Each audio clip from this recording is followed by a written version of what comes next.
our series on the person, the power, and the presence of the Holy Spirit. Amen. And last week, just as a recap, we established that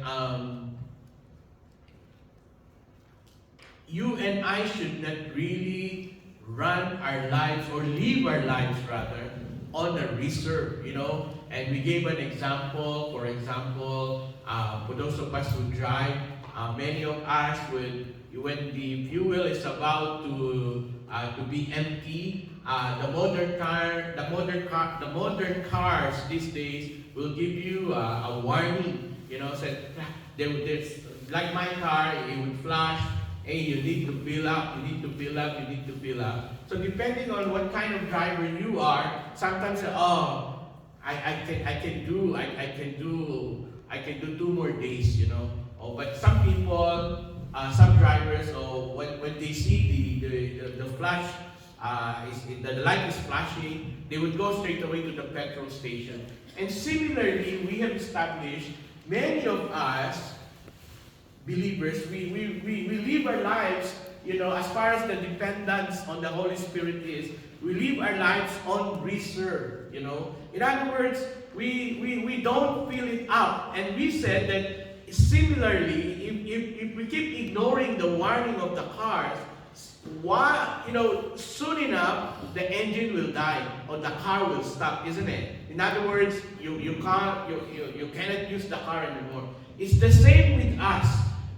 If we ignore the warnings, all right, that we have been seeing or feeling, or that the warnings that are manifesting, and we keep ignoring it,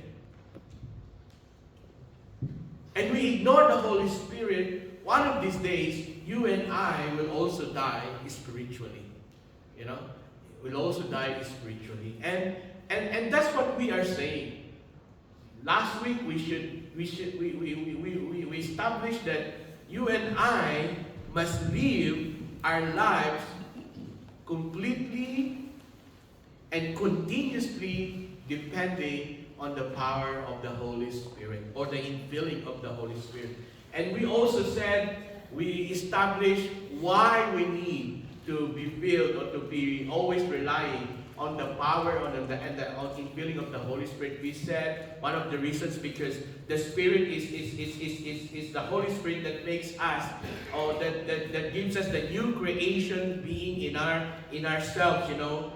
Jesus said, or the Scripture tells us that Jesus breathed to them, and they gave, and the disciples became what? Born again believers. So it doesn't mean that they were dead. Before Jesus says breathe into them, it doesn't mean that they were physically dead, but they became born again believers. In the same way in chapter 2 of Genesis, before Adam became a living soul, what did God say? Or what did the word say? And God breathed into them, and he became a living soul.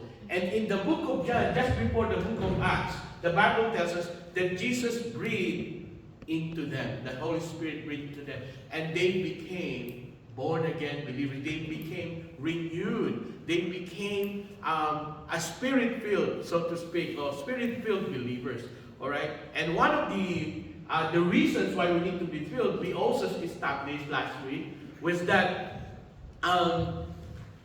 the Spirit is the one that makes us able to witness. Many of us, we established that many Christians in many churches, yes, they are believers, but they feel intimidated in sharing their faith. And that is true. And the reason for that is not because sometimes, it's not because they don't know how to share their faith, but because they feel intimidated. And the reason why we are intimidated is because, and sometimes we feel it's overwhelming, is because we are not filled by the Holy Spirit of God. And Acts chapter 1:8, and we will discuss that verse again, and chapters 1 and 2, it tells us when the disciples were filled, when the Holy Spirit descended upon them, they became very bold in preaching the Word of God. Amen? So we've established the whys. And this morning, very quickly, I think I have time to finish it, and we will finish it. And this morning, we want to conclude, all right? We want to conclude our series on this. And this morning, we're calling this is Be Being Filled, all right? And that's quite an unusual title. And I think I discussed the meaning of this partly last week, all right? It's basically living under the anointing of the Holy Spirit. Be being filled, because in Ephesians 5:18, the Apostle Paul encourages all of us, all right, to be filled with the Spirit of God. And we've established this is not just a present tense, all right? This is a present continuous tense. Normally, I don't worry about the tenses, but this particular one is very important. Why? Because this is exactly what we've been trying to learn. You and I must be continuously being filled by the Spirit of God. Amen? In other words, we don't just rely on a one-time event, when God spoke to you, when God really manifested, when God really made a promise, when God and the Holy Spirit descended upon you and you spoke in tongues, and we celebrated that, but we have forgotten to be continuously be filled by the Holy Spirit of the Lord. Amen? And this is exactly, if last week we established the whys, right? Today, we're going to find out the how, right? How does modern believers like you, how can we be filled continuously, all right, by the Spirit of the Lord? Wouldn't you like to know how we can be filled all the time by the Spirit of God? Amen. Amen. That's the right answer. Amen. Praise the Lord. You know, the first question to ask is this, as way of an introduction. Are we merely informed about the Holy Spirit of God, or are we inhabited by Him? We can read that, correct? Are we really informed? Do we just know about the Holy Spirit, or does He possess us? That's the question that we need to really have an answer for. All right? So many believers, they just know that the Spirit exists and that the Spirit lives in them. But actually, do we actually allow the Holy Spirit of God to possess us? Or are we just happy that we know that the Holy Spirit is there? All right? So this morning, that's what we want to really find out. How do we really continue to live filled and under the Spirit's anointing? Let me tell you what a simple definition of anointing. I know you keep hearing it, right? And I don't mind repeating myself. All right. The word anointing literally, it means the pouring of the oil. All right. The pouring of the oil on the person's head, and it was a practice in the Old Testament when every time they would anoint a king, or they would have a new king, part of their celebration or part of the ceremony would that be the leaders of the nation would come to the king and anoint his head with oil. All right, that anointing represents authority. All right, that anointing represents ability to rule. And in the New Testament, we're saying also that the anointing oil represents the Holy Spirit of the Lord. But in our time in the New Testament, when we say, oh, she's an anointed worship leader, or she's an anointed preacher, or she's an anointed children's teacher, all right, what that means is an anointing or being anointed is the ease by which you do things. When a person is anointed, another easy definition is the ability to do ministries or to do service for God with ease. In other words, one person says that it's the ability to enter a room without breaking the door. So that's what anointing. So when people say, oh, she's an anointed a worship leader, that means that person has an ability with ease to worship lead in the Spirit of God because she or he is an anointed. Or a person can probably come to a group of children, and they would just, lead the children and be anointed, like the children would listen. Not many people can do that. You go to a very undisciplined children. I don't have the anointing. I don't have the anointing and the patience, to teach the children. But there are people who are anointed to do certain things. So when we talk about anointing, and therefore when we talk about living under the anointing of the Holy Spirit, what that means is this. When a person lives under the anointing of the Holy Spirit, that means he relies on the Spirit. That means whatever you and I do, we do it with ease because you don't do it in the flesh. Amen? We don't do it in the flesh, we do it in the Spirit. And the way to be anointed under the Spirit, and to be anointed under the Spirit, is to actually live by the Spirit. And therefore this morning, that's what we want to do. How does a modern believer continue to live filled and under the Spirit's anointing? All right.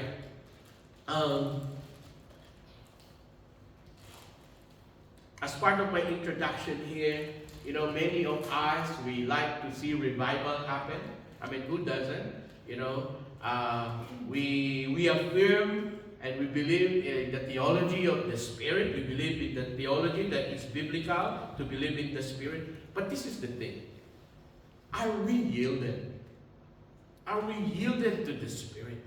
And as we said already, Paul commands us in Ephesians chapter 5, be filled with the Spirit.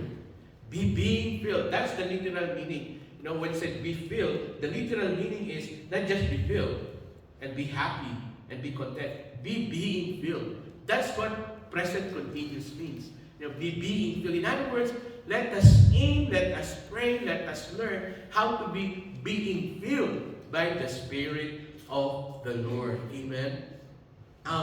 Let me give 4 things, all right, or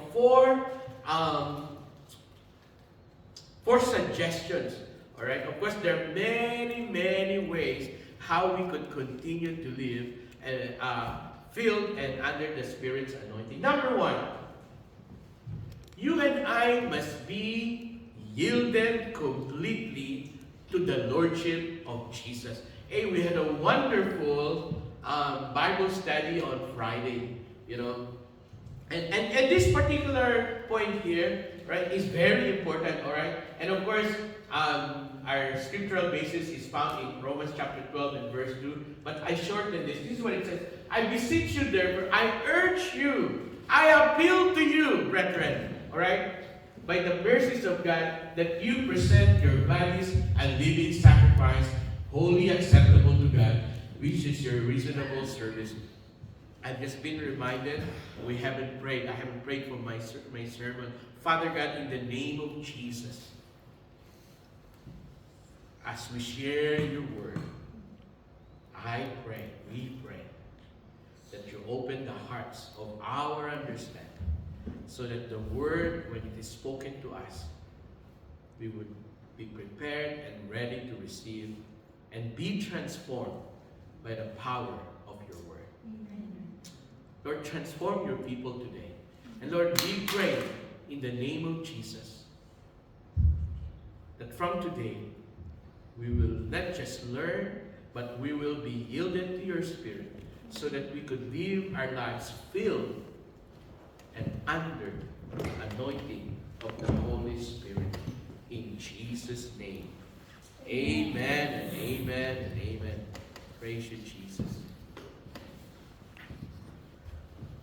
As I was saying, on Friday we had a wonderful Bible study, and one of the points we were saying that many of us, because this is in particular, many of us, we are all believers.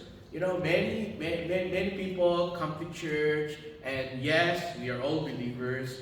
And we believe in the Lord Jesus Christ. He saves us. He provides for us. But not all actually are yielded to the Lordship of the Lord Jesus Christ. And therefore, we need to differentiate or to distinguish what it means to be the Lord. What it means for Jesus to be the Lord. Right? And that's exactly what we mean. If we want to live filled and under the Spirit's anointings, we are saying that you and I must be yielded. Many people in our church, I'm not talking about entity church, in the church, yes, they are born again people. Yes, they are children of God.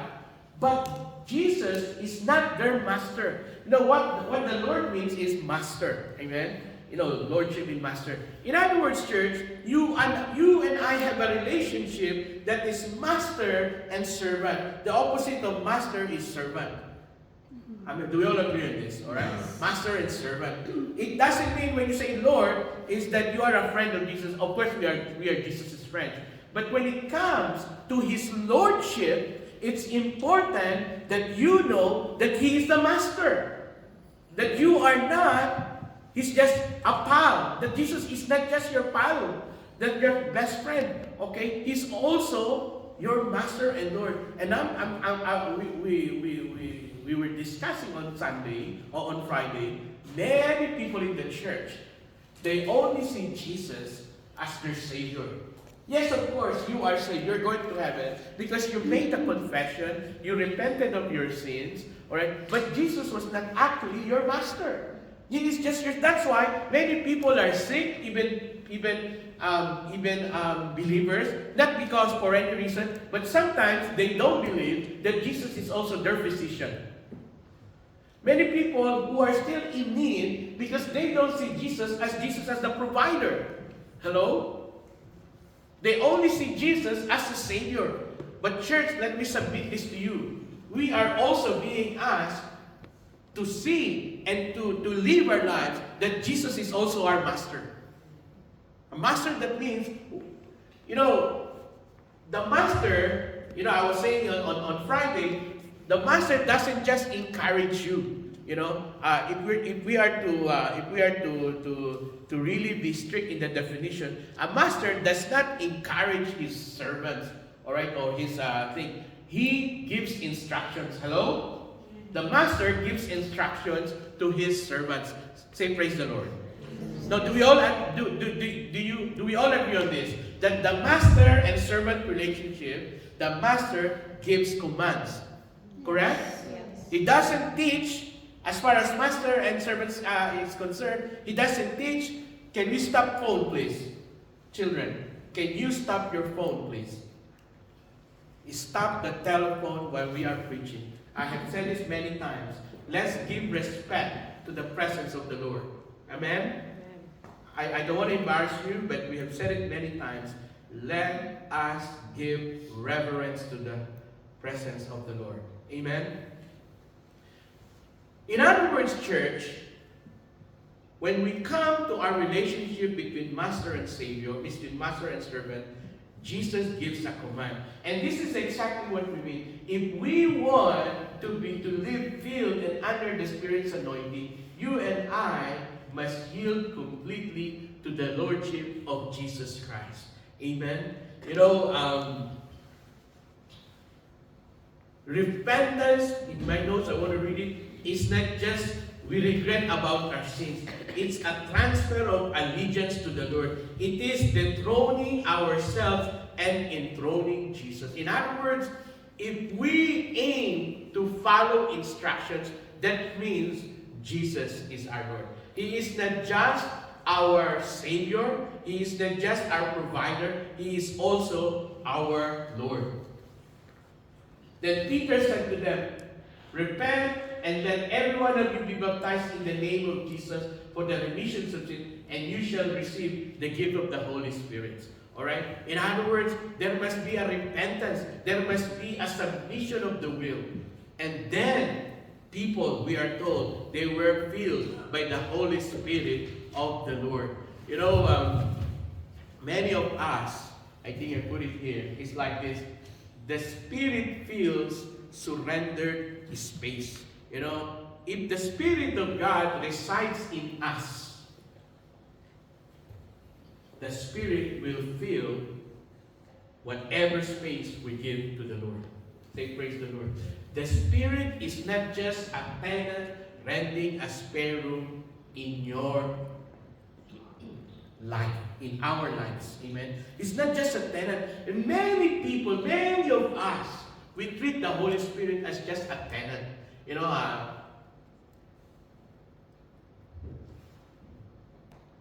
we only speak every, is it monthly, we pay the rent. You know, we talk to the Spirit every Sunday. We talk to the Spirit every month. Because we treat the Holy Spirit as a tenant in the room.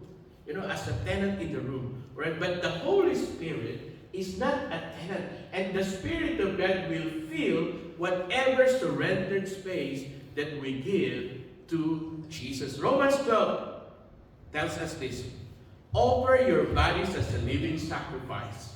A living sacrifice has a tendency to throw off the altar, right? But continuous filling requires continuous surrender. Let me give you an example.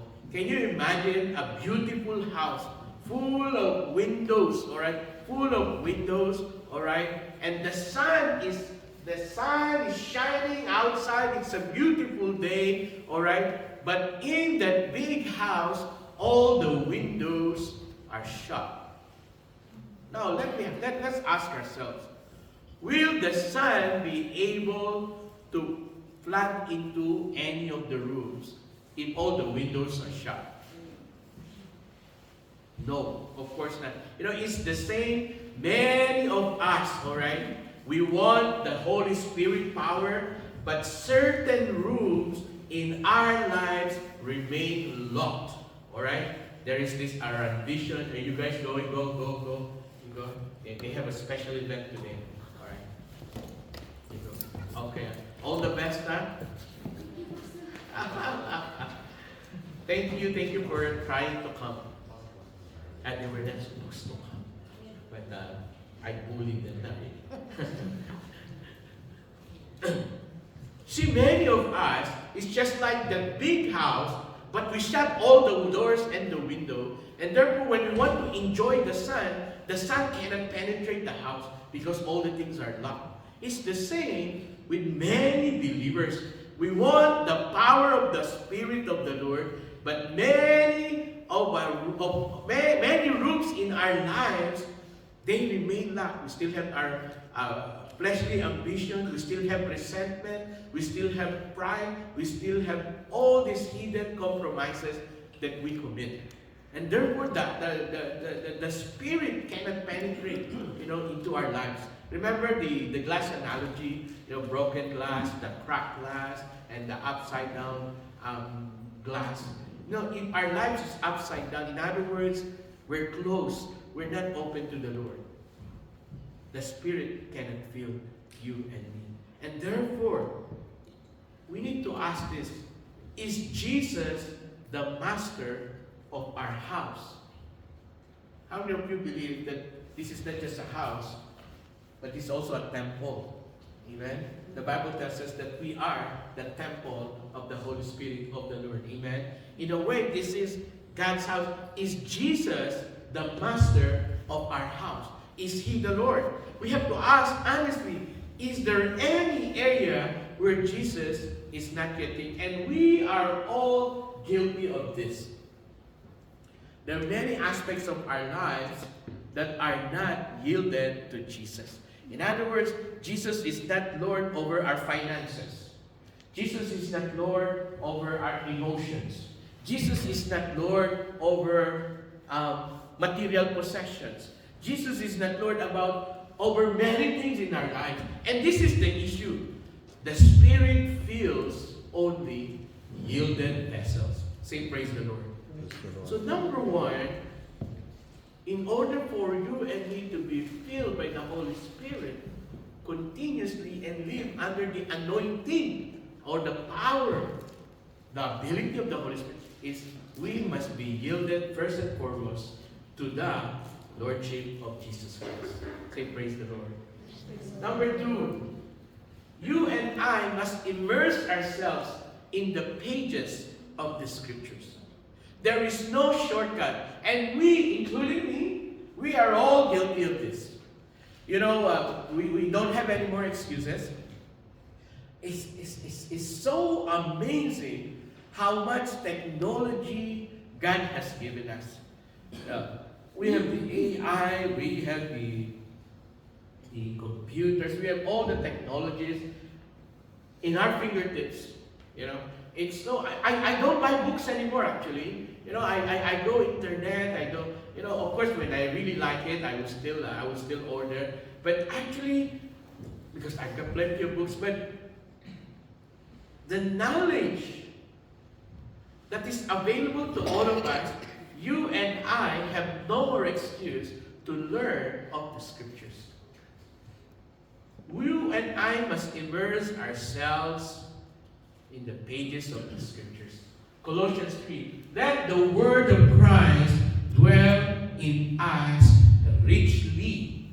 Alright? Richly in all wisdom, teaching and admonishing one another in psalms and hymns and spiritual songs, singing with grace in your hearts to the Lord, to the Lord, right? And 2 Timothy chapter 3:16, we all know this, or we should, right?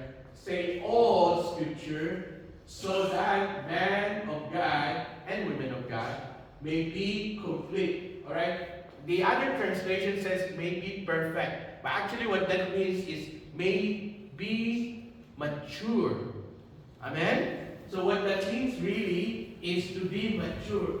In other words, you and I, if you want to live under the power and the anointing of the Spirit of God, the Word of God cannot be ignored. Church, reading and studying, alright, of the Word, not theology, alright, reading the Word and studying is not just for the pastors or the leaders of the church. It's for you and for me. Amen? And that's why we try to invite everyone to come to the cell, because we spend a little time in the Word, right? But most importantly is you must also spend time reading the Word. Let the Word of Christ dwell in you richly. In Ephesians, we read it already, be filled with the Spirit. And all these instructions from the Word, all these encouragements, all right, it will result in worship, gratitude, transform relationship. All right, church? So it's very important. You cannot be filled by the Spirit or with the Spirit while starved of the Word of God. Hey, this is very important quote, all right? This is very, very important. You and I cannot be filled by the Spirit when your spirit is starving of the Word of the Lord. If you want fresh filling, soak yourself in the Word. Say, praise the Lord. Praise the Lord. I cannot really emphasize that enough, all right? Please, I appeal to every one of us. We don't expect everyone to be a theologian. No, that's not the idea. But it's important that you and I read the Word, right? And as I said, there's a lot of, some of the things you don't understand. You go Google it, Google it and find books, find books. N.T. Wright, say N.T. Wright. Wright is spelled W-R-I-G-H-T. Is one of the best theologians that we have right now. Right now, very well respected. He's British and he is, I think, Anglican guy. All right, I really recommend his teachings. All right, and he's modern. Right, he's modern. In other words, he's done all his readings, like the old books, all the things, and then he's contributed.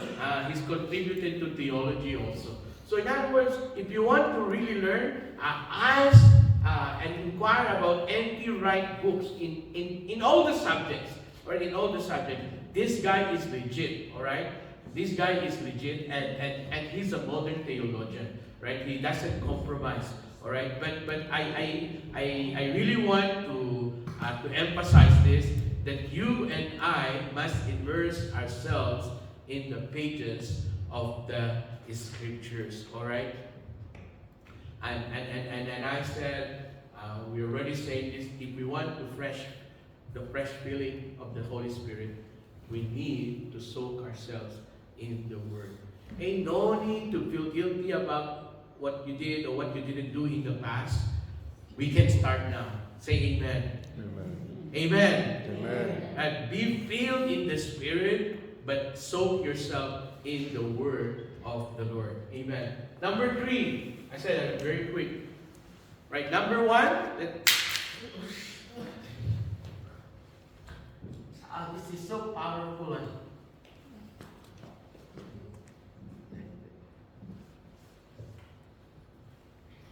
Hey, by the way, yesterday was our 28th anniversary. Ooh, Valentine's. You're not excited? Okay. Oh, it was our anniversary last week, yesterday. And today, some people have brought in food. Enjoy the food, all right? Amen. No, I didn't bring any, right? Because we were so busy. But we will do something maybe later, maybe next week, all right? And I praise the Lord. The reason why I remember, because look at my wife helping me. Praise the Lord. Can you give me tea, please? 28 years are many years, you know. Amen? Amen. Why are you not excited? It's hard, you know. It's by the grace of God only. Say, praise the Lord. Amen. My wife is in agreement. Yes, by the grace of God. But really, praise the Lord. You know, praise the Lord. And we thank you. And I can tell you, if it's not because of the grace of the Lord, it's not gonna happen. You know, I'm sure it's the same with all of you. You know, we need the grace of the Lord. Amen. You married people, say amen. Amen. Very loud, Edgar. Very loud, Viviana. Praise the Lord. We need the grace of God. Isn't it, Janice? Amen. Roy, you're not saying anything, Roy. What about you? You need the grace of the Lord? Yeah. Very tight. Yeah. Amen. We need the grace of God, and you need the infilling of the Holy Spirit. I tell you. Amen. It is really true. All right. Number 3, you and I must remain in the worshiping and praying community. Hey, I don't know if you appreciate the worship team always tries our best just to be in the spirit in our worship. I want you to know when we do worship, we're trying to build a worshiping community. We don't just lead you to songs. Amen. That's why the person leading here, we don't call them song leaders. I know other churches call them song leaders, but that's them. But we call our worship leaders because we want to lead our people into worship, not into karaoke songs, you know, and you have points, you know. No, in the church, we don't lead people to songs.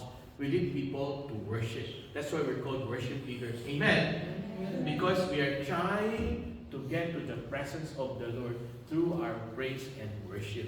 Amen. And the way to do that, you must remain. If we want to really live under the power of the Holy Spirit, and remain in the worshiping and praying community. Acts 4:31. And when they had prayed, all right, where the place where they were assembled together was shaken, and they were all filled with the Spirit, with the Holy Spirit, and they spoke the word of God with boldness. Church, you know, in Acts 4, when the believers gathered in prayer, after they prayed, the Bible tells us, they were all, say all. Oh. They were all filled with the Spirit, with the Holy Spirit. When the people like us, we gather in prayer, like on Wednesday and Friday and on Sunday when we gather, all right, when the Holy Spirit, after they prayed in the book of Acts, they were all filled.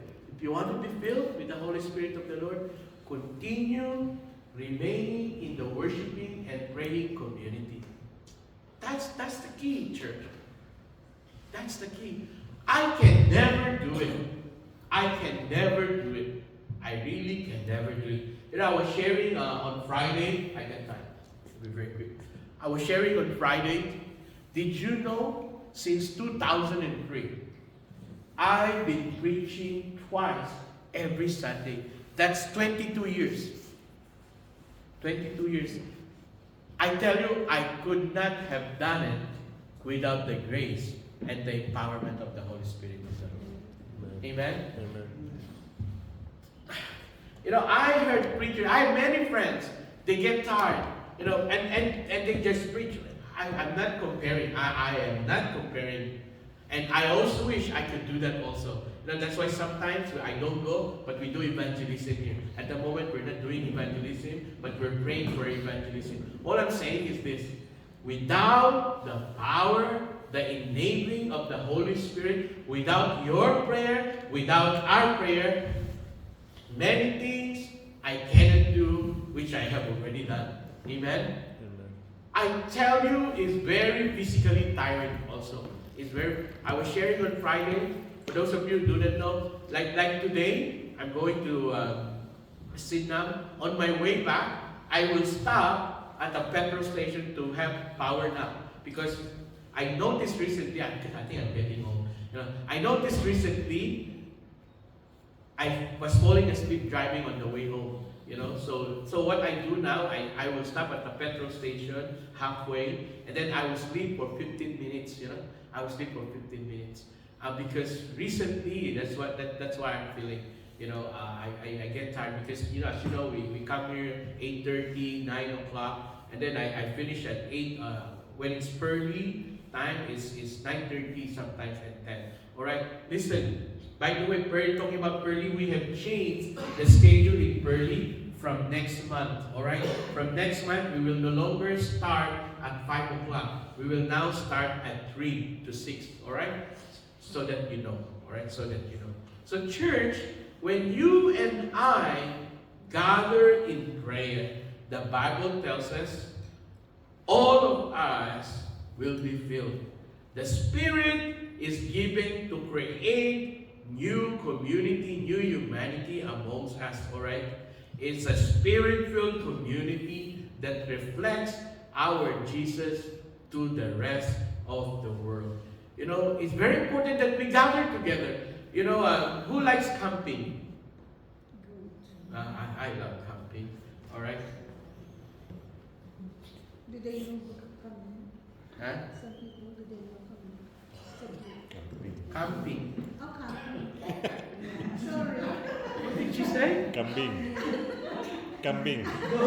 The goat. That's my wife. 27 years. 28 years. 28 years. Not camping. Camping. Camping. You know, the reason why I said camping, sometimes we put fires, isn't it? And then we produce coals, isn't it? But did you know, if the coal, one piece of coal is removed from that group of coal, that coal will soon die and will lose its fire. Amen? It will die. But you put them back again, it's warm again, it's on fire again. You know what? It's the same with us. Many of us have forsaken the fellowship, have forsaken the gathering. It's actually Satan, oh, God has forsaken me. No, actually, we have forsaken God. We have forsaken the fellowship. We have forsaken the church. And it's like the coal. If you are removed from the coal, this coal will get cold and it will die. It will lose its fire. Amen? It's the same day. When you have camping, try to do that. Sooner or later, that coal will die. It's the same when a Christian, when a believer, always withdraw himself or herself. Alright? That coal that is removed from the fire will grow cold very quickly. But if we put it back among the others, it will grow and it will glow again. Say, glow again. Amen. Amen. The Spirit delights in shared prayer. He moves in unified worship. All right. He also strengthens us believers. All right, in our covenantal community. Therefore, what is the encouragement? Stay in the fire. Stay in the fire.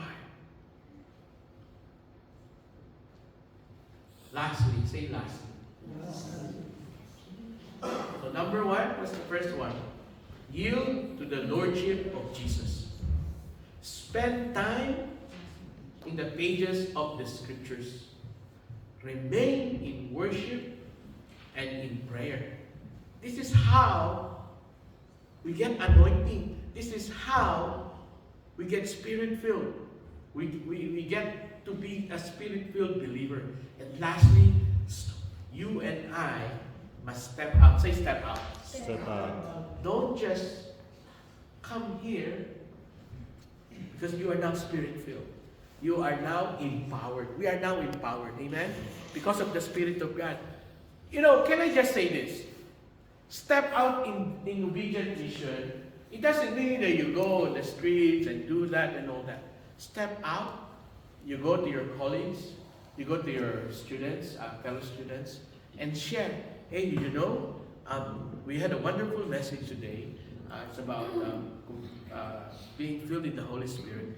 And they will ask, where did you go? And, well, actually, I go to a church.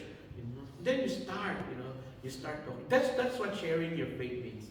You know, it doesn't mean that you have to dress smartly all the time, that you use religious jargon like, don't use religious jargon like born again or repentance and all that. No, don't use proper language, all right?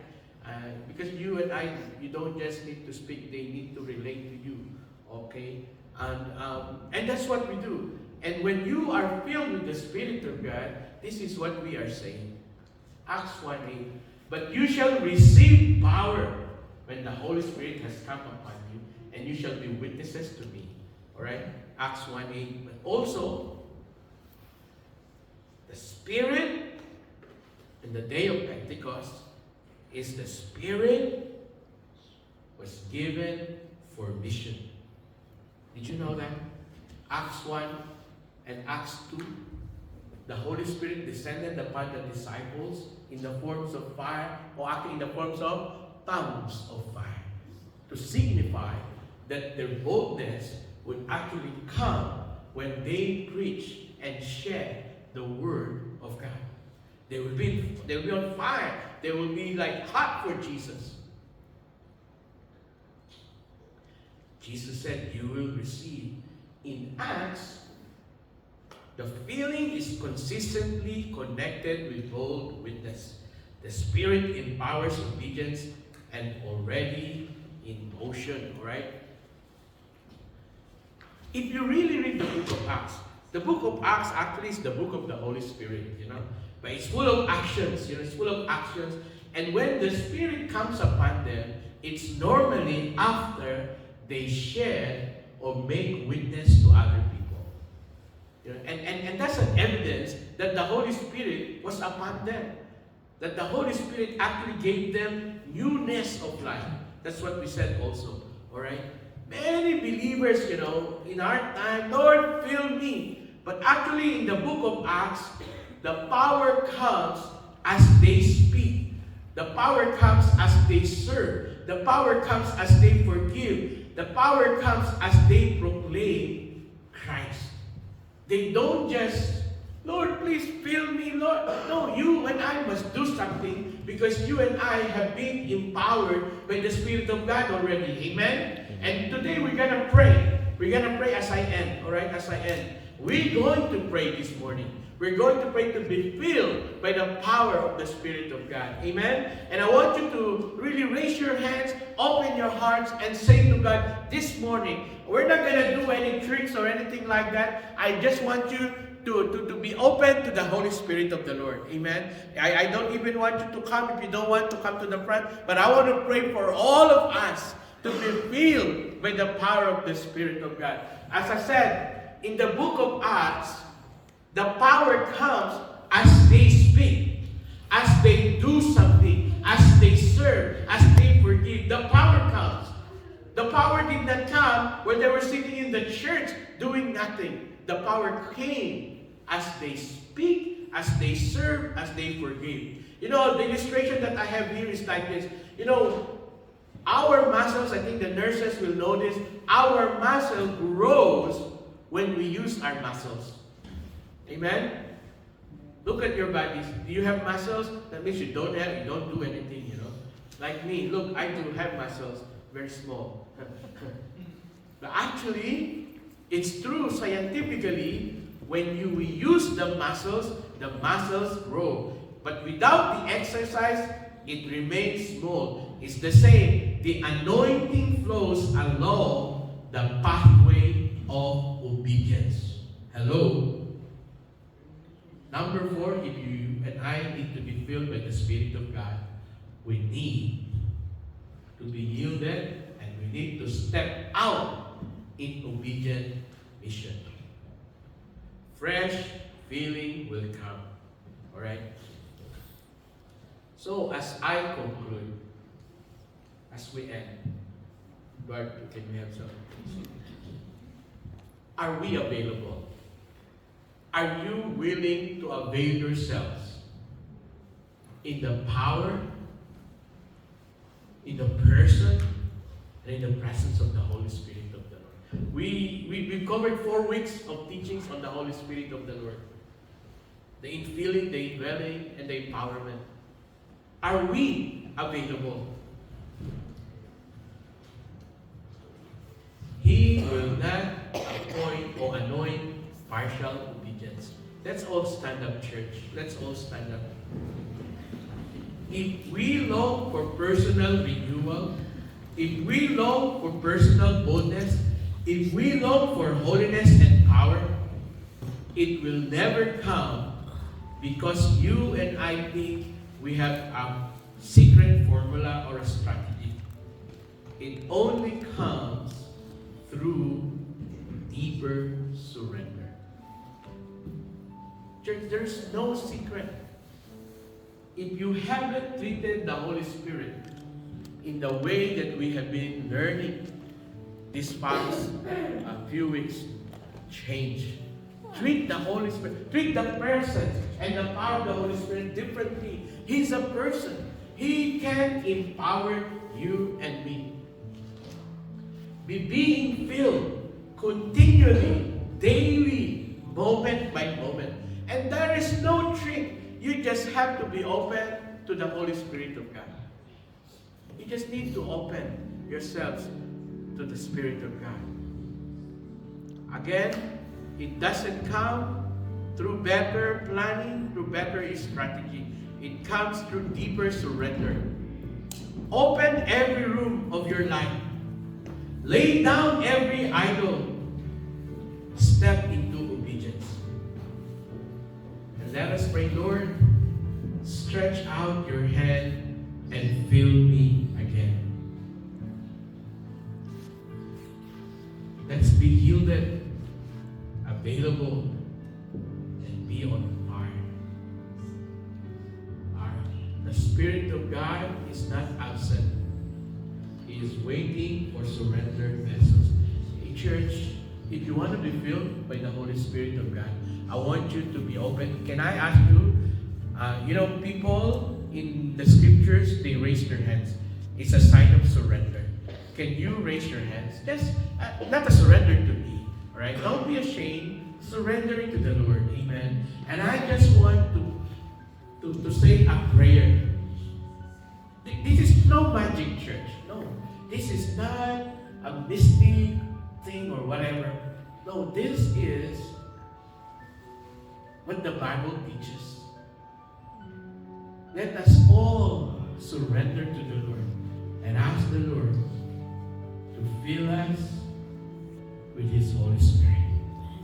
Our Heavenly Father, I thank you for your Holy Spirit. Lord, as we stretch out our hands, we pray, fill us again. Fill us with your Holy Spirit. pray that your Holy Spirit possesses us every day of our lives. We pray in Jesus' name. Holy Spirit, let us be conscious of the presence of our God in our lives. Even every day, moment by moment. Father, in Jesus' name, be filled by the Spirit of God. Receive the power of the Holy Spirit of God. Receive it. Receive the infilling of the Holy Spirit of God. Receive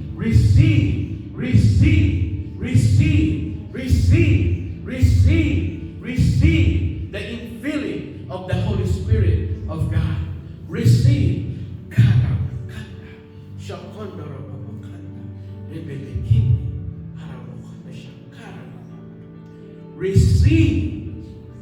Receive.